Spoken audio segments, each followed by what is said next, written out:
62년 전 4월 19일은 이승만 대통령이 권력의 자리에서 내려온 날입니다. 4.19 62년을 맞아서 이승만 대통령에 대한 오해 한 가지를 풀고 가려고 합니다. 우선 전제할 것은요. 성경이라는 창, 성령께서 주시는 감동과 울림이 없이 역사를 들여다보면 이승만은 그저 탐욕스러운 폭군처럼 비춰질 수 있다는 것입니다. 신앙 좋은 목사님, 믿음 좋은 기독교인들도 이승만을 그냥 나쁜 독재자라고 생각하는 사람들 많죠. 저는 물론 역사가는 아닙니다만은 하나님의 기이한 행적을 기록한 것, 또 하나님의 이야기, 히스토리가 히스토리인 점을 감안한다면 건국에 대한 오해는 반드시 풀고 가야 될 숙제 중에 하나입니다. 이승만 건국에 대한 폄훼는요, 근본적으로 이데올로기에서 기인합니다. 남한의 좌파 운동권은 보수 세력에 대한 반발로 사료에 대한 취사 선택이나 비판 없이 북한식 평가를 일방적으로 받아들여 왔습니다. 적의 적은 친구니까 당연한 것인지도 모르죠. 이들은 80년대를 거치면서 이른바 민중사관이라는 걸 형성하는데요. 이 민중사관의 뿌리를 따라가 보면 소위 김일성 장군의 항일투쟁으로 요약되는 북한의 주체사상 역사인식, 소위 주체사관이 있습니다. 주체사관을 그대로 부를 수 없기 때문에 민중사관이라는 포장지를 씌웠다라고 얘기하는 사람도 있습니다. 여기에 연구 부족도 한몫을 했죠. 이승만은 왜 이렇게까지 욕을 하는지, 왜 건국에 대해서 이런 오해가 많은지, 바로 연구 부족입니다. 한국 근현대사를 통시대적, 이 전 세계적인 역사의 흐름 속에서 제대로 공부한 사람이 적죠. 그러다 보니 브루스 커밍스류의 수정주의 사관을 차용했습니다. 이 브루스 커밍스 시카고대 교수죠. 사회주의적인 시각을 가지고 역사를 들여다보는 사람입니다. 수정주의라는 것은 말 그대로 수정된 시각, 정통이 아니라 삐딱한 시선으로 역사를 바라보는 겁니다.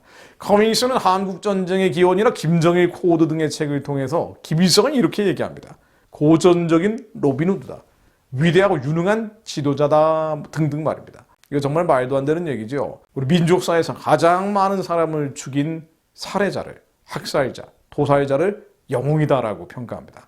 또 북한의 6.25 남침에 대한 비판은 없고요. 미국인들이 야만적인 공습과 대학살, 홀로코스트를 했다라고 주장을 합니다.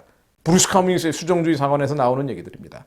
전쟁 당시에, 이 6.25 사변 당시에 좌익의 양민학살, 그러니까 어마어마하게 많은 사람을 죽였거든요. 20세기 3대 학살 사건 중에 하나가 바로 바닥빨갱이, 좌익 세력에 의한 양민학살입니다. 근데 이 양민학살에 대한 얘기는 없어요. 그 대신에 국군이 오히려 학살을 했다. 아니, 국군이 학살을 했다.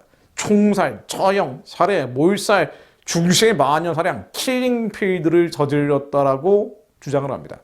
브루스 커밍스 책에 보면 그런 표현들이 계속 나옵니다. 또 살아남은 좌익들은 남한에서 노예 취급을 당했다고 얘기하고요. 여자들은 남한과 미국 군인들에게 밤낮없이 강간을 당했다라고 주장하는 게 바로 브루스 커밍스입니다. 정말 말도 안 되는 얘기인데 이런 주장들을 한국의 역사, 정치, 사회학자들이 수용을 한 겁니다. 역사라는 것은요, 지나간 사람과 사건에 대한 엄정한 심판이라고 볼 수 있습니다.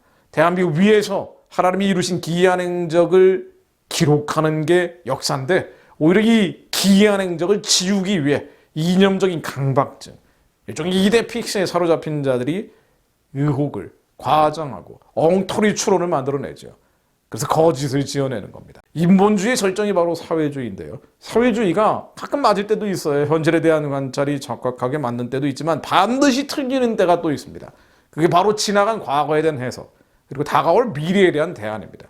사회주의는 반드시 과거와 미래에 대해서 틀린 얘기를 합니다. 몇 가지 예를 들자면요, 이제는 교과서 안까지 들어간 민중사관, 수정주의자들, 이승만의 분단의 원흉이라고 돌팔매질하죠. 1946년 6월 3일 정읍에서 나온 이승만의 남한 단정론, 즉 남한 단독정부 수립을 주장한 발언에 근거해서 비난을 하는 겁니다. 이 전형적인 왜곡입니다. 이승만의 남한 단독정부 수립 발언은 북한의 사실상의 김일성 체제가 세워진 뒤에 나온 발언입니다. 즉 북한이 공산화 돼버렸어요. 남한도 공산화 되면 안 된다고 해서 나온 게 단정론입니다.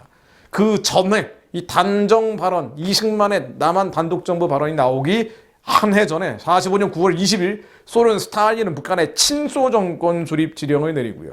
다음에 6월에 북한은 이미 소련의 위성국가가 돼가고 있었습니다.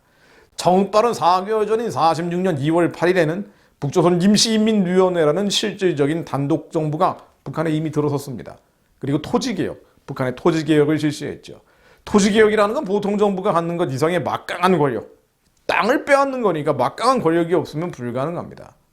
근데 이승만에 남한 단독 정부 세워야 된다는 말이 나오기 전에 북한의 의회, 북한의 정부, 북한의 사실상의 권력이 들어선 겁니다. 이승만은 북한 공산화 과정을 정확히 보고 있었고요. 46년 3월 20일 시작된 미소, 미국과 소련이 공동위원회를 만들었잖아요. 이 미소 공동위원회가 소련 방해로 늪속에 빠져버리고 성과 없이 추회가 되자 이승만은 5월 19일 미소 공동위원회 불참을 선언을 하고 20여일 뒤에 정읍 발언에 나선 겁니다. 북한이 적화된 마당에 남한만이라도 자유의 땅을 지켜야 한다는 얘기죠. 그런데 무슨 이승만이 분단의 원흉인 것처럼 교과서까지 기록이 되어 있으니 이거 정말 난감한 노릇입니다. 이승만이 미국의 앞잡이였다고 손가락질하는 자들도 있는데요. 한미동맹을 이승만이 맺었기 때문입니다. 한미 상호방위 조약 말이죠. 역시 코미디 같은 얘기죠. 해방 전부터 이승만은 미국 정부의 골칫거리였습니다. 미국 국무성을 드나들면서 임시정부 승인을 강청을 했죠. 이승만을 아주 껄끄러워했습니다. 실제로 미국은 1947년까지 이승만 대신에 여운형과 김규식을 지원했습니다. 이 조종하기 쉬운 만만한 인물을 선호한 것이라고 볼 수 있는데요. 미국이 이승만 지지로 선회한 것은 1947년 3월 10일 트루만 독트린이라는 게 나오면서부터입니다. 대소련 봉쇄 정책이 확전된 뒤였죠. 미소 냉전이 격화되면서 같은 해 5월 8일 열린 미소공동위원회가 아까 말씀드린 것처럼 유산돼 버리고요. 미국이 선명한 반공 노선으로 돌아서자 한반도에서도 초지일간 반공을 견지했던 이승만을 밀게 된 것입니다. 미국은 공산주의와의 대치 과정에서 이승만을 지원했지만 사실 마뜩지 않은 일이었습니다. 어쩔 수 없이 소련과 그 공산주의 세력과 대항을 해야 되기 때문에 이승만을 지지는 했지만 원해서 한 건 아니죠. 워낙 말을 잘 안 들었거든요. 한국의 이익을 위해서는 물불을 가리지 않는 고집센 노인, 바로 이승만이었습니다. 이승만 통제하는 게 쉽지 않았습니다. 영어도 미국 사람보다 잘했어요. 지식도 훨씬 많았던 사람입니다. 그러다 보니 에버레디 플랜이라는 것까지 기획이 됐다 그러죠. 이거 실제로 나와 있는 역사적인 기록입니다. 에버레디 플랜. 1975년 뉴욕타임즈에 최초 공개된 이 음모는요. 미국이 이승만을 축출하겠다라면서 쿠데타 계획을 세운 겁니다. 이 플랜의 원안은 1952년에 먼저 등장했다고 하는데요. 유엔군과 영미 지도자들을 충격으로 몰아넣은 반공포로 석방 사건 후에 1953년 에버레디 플랜이라는 이름으로 레짐 체인지, 남한의 리더십을 바꿔야 되겠다라는 계획이 구체화된 거죠. 물론 미국도 이승만 한 사람이 아니라 이승만을 따르는 한국인 다수가 두려웠기 때문에 주머니 속의 작전으로 머물게 됐지만 미국의 앞잡이 운운하는 이런 조롱은 주사파가 주도하는 날조된 선동입니다. 이승만은 친미라기보다는 용미였죠. 미국이라는 세력을 이용해서 활용해서 한국인의 자유, 생명을 지켜낸 사람입니다.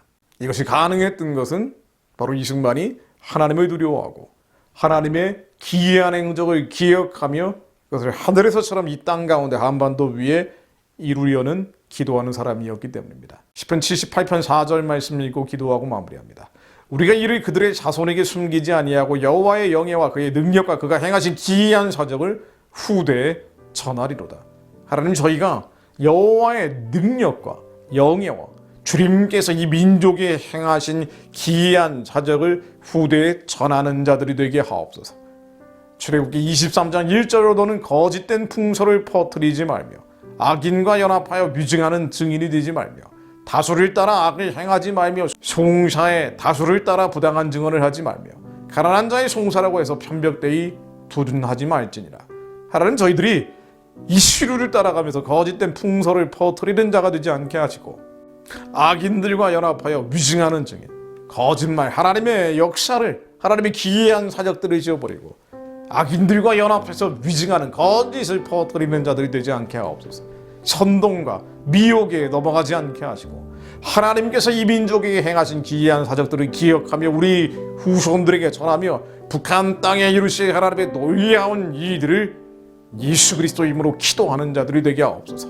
하나님께서 북한의 우상체제를 속히 평화적으로 무너뜨리시고 이승만이 했던 것처럼 동포의 희망을 버리지 마시고 우리는 당신들을 잊지도 않을 것이고 버리지도 않을 것이라는 고백이 한국의 지식인들 가운데, 그리스도인들 가운데 선포되게 하옵소서.